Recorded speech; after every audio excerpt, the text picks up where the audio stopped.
is 50 Years, 50 Works, 50 Reasons. It's celebrating the life of the iconic author and illustrator Maurice Sendak.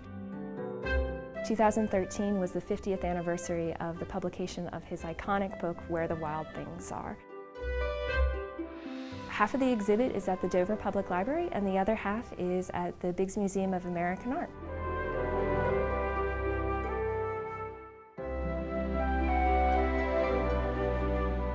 Maurice Sendak grew up in Brooklyn. From a very early age, he was exhibiting this real interest in illustration. As a matter of fact, he was born the same year as Mickey Mouse's invention.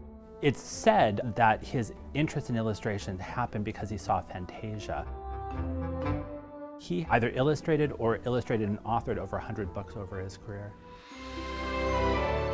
Sendak was profoundly influenced by several tragedies in his own life, and he had the personal belief that it's okay for children to be afraid, and it really changed children's literature. It has a popularity beyond his lifetime. Children grew up reading that, and they have in turn read that to their children, so it really carries on.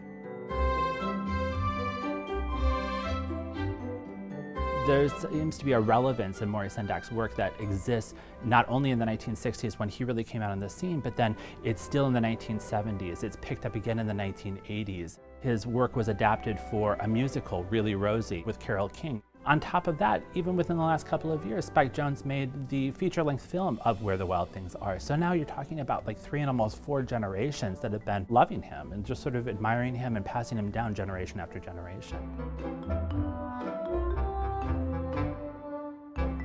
Maurice Sendak's works really changed the whole genre of children's literature, honestly.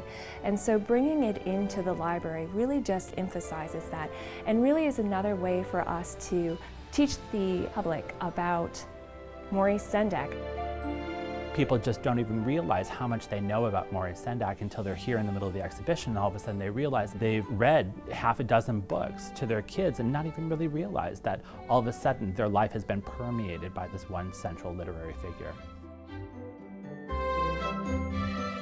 I really want people to sort of be grabbed by those characters, those really sort of iconic monster figures, Max in his crown and his pajamas, but I'm hoping that they'll start to understand the sort of breadth of Maurice Sendak's work.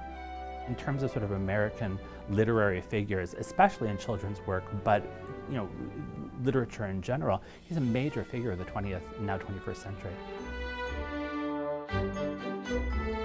Our goal is to celebrate the impact that he's had on all of our lives, but to also teach about Sendak's other works and illustrate, you know this story, but did you know the rest? And it's been wonderful to see people learning new things about someone who has been so important in their everyday life.